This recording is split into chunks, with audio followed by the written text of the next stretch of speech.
New York City, a canvas of concrete and steel. New York City, a metropolis teeming with life, energy, and ambition. From its humble beginnings as a Dutch trading post to its current status as a global powerhouse, New York has always been a city on the move, a city in a constant state of evolution.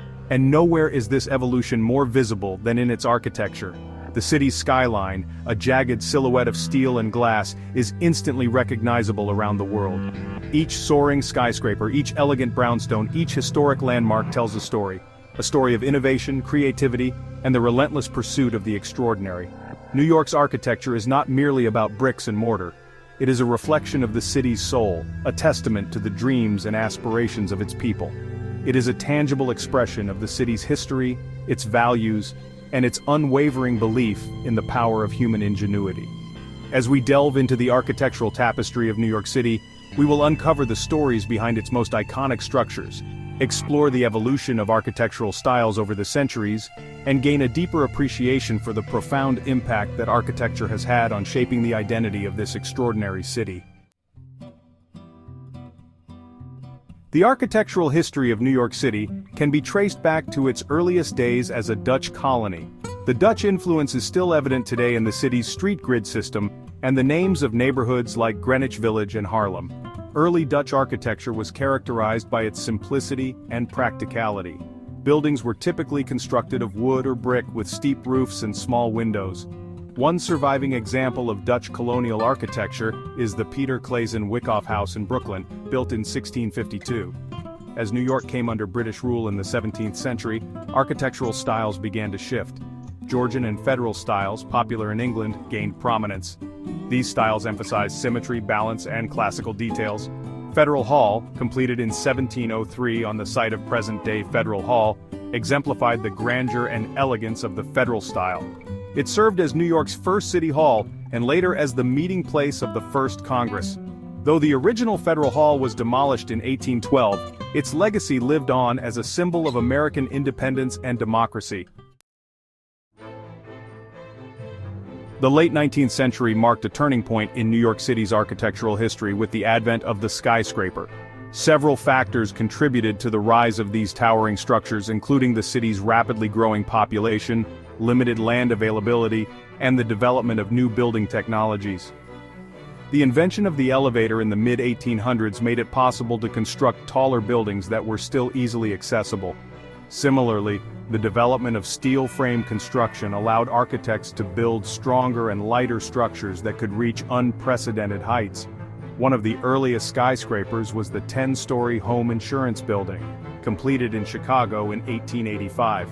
Though not in New York City, it marked a pivotal moment in architectural history, demonstrating the viability of steel frame construction.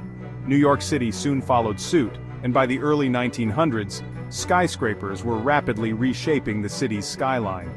These early skyscrapers, often designed in the ornate Beaux-Arts style, became symbols of New York's ambition and its emergence as a global metropolis. The Roaring Twenties ushered in an era of unprecedented prosperity and cultural dynamism, and New York City's architecture reflected this spirit of optimism and exuberance. The Art Deco style, with its sleek lines, geometric patterns, and lavish ornamentation, became synonymous with the glamour and excitement of the Jazz Age. Characterized by its use of bold geometric shapes, stylized motifs, and luxurious materials, Art Deco represented a departure from the more traditional styles that had preceded it. It embraced the modern age, celebrating speed, technology, and the spirit of progress. The Chrysler Building, completed in 1930, stands as the pinnacle of Art Deco design. Its gleaming stainless steel spire, adorned with intricate eagle gargoyles and sunburst patterns, became an instant icon of the New York City skyline. At the time of its completion, it was the tallest building in the world, a title it held for a brief but glorious 11 months before being surpassed by the Empire State Building. The Empire State Building, completed in 1931, is another masterpiece of Art Deco architecture. Its towering height, soaring spire, and elegant setbacks epitomized the grandeur and ambition of the era. It quickly captured the world's imagination, becoming a symbol of New York City's resilience and its unwavering spirit in the face of the Great Depression. Section 5. Mid-century modernism, embracing simplicity and function. The end of World War II brought about a significant shift in architectural thinking. The extravagance of Art Deco gave way to the more functional and understated aesthetic of mid-century modernism. This new style, which emerged in the 1940s and reached its peak in the 1950s and 60s, emphasized simplicity, functionality, and the use of new materials such as glass, steel, and concrete. Mid-century modern buildings were often characterized by their clean lines, open floor plans, and integration with nature. They were designed to be functional and efficient, reflecting the values of a society emerging from the hardships of war.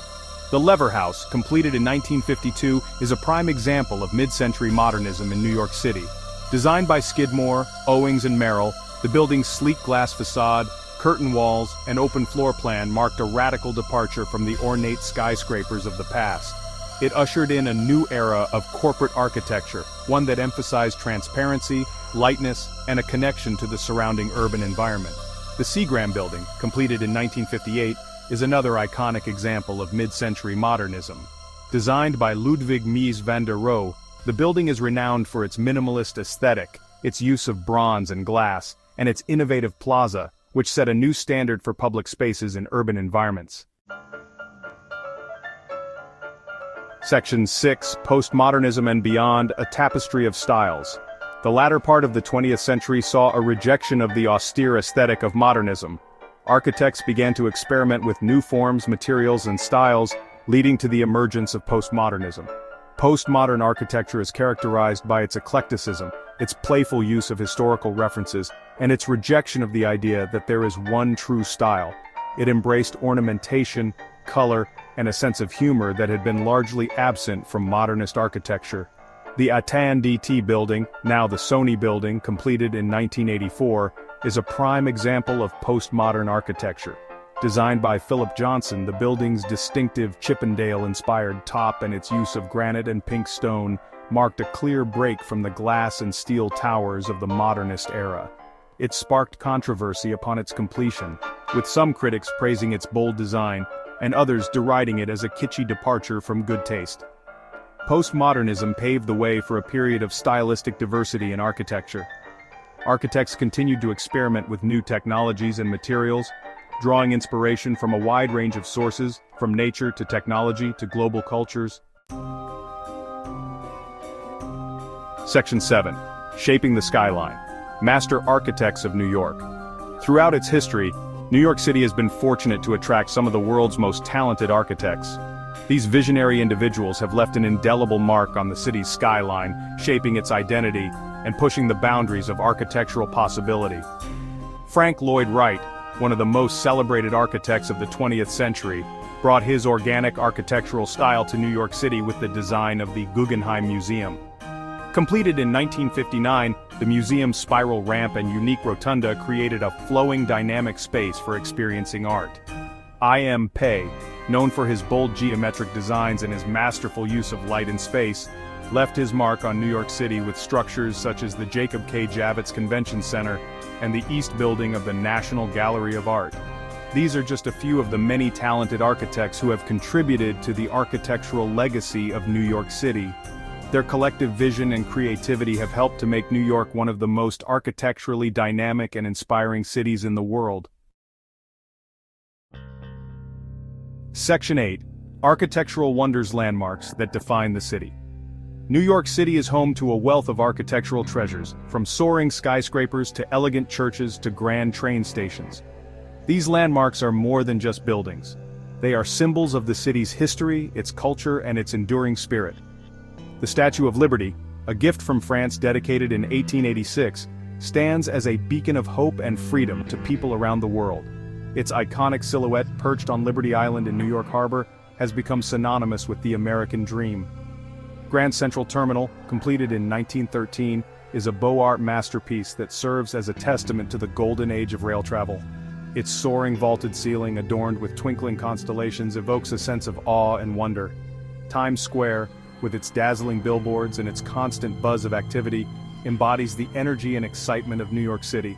Though not a single building but rather a collection of theaters, hotels, and office buildings, Times Square has become a symbol of the city's vibrant culture and its status as a global entertainment capital. These are just a few of the many architectural wonders that make New York City such a captivating destination. Each landmark tells a story and offers a glimpse into the rich tapestry of the city's past, present, and future. Section 9. A city built on aspiration, the enduring legacy of New York's architecture. The architectural legacy of New York City is a testament to the power of human ingenuity, creativity, and the unwavering pursuit of excellence. From its humble beginnings as a Dutch trading post to its current status as a global metropolis, New York has always been a city on the rise. A city that dares to dream big and to make those dreams a reality. Its buildings, both grand and humble, reflect the aspirations of the people who built them, and who continue to call this city home. They serve as a reminder that architecture is more than just bricks and mortar. It is a reflection of our values, our hopes, and our shared human experience. As New York City continues to evolve in the 21st century, its architecture will undoubtedly continue to evolve alongside it. New challenges, such as climate change and the need for sustainable urban living, will inspire architects to find innovative solutions that push the boundaries of design and technology. Yet one thing is certain. New York City will always be a city that looks to the future with optimism and a belief in the power of architecture to shape a better world.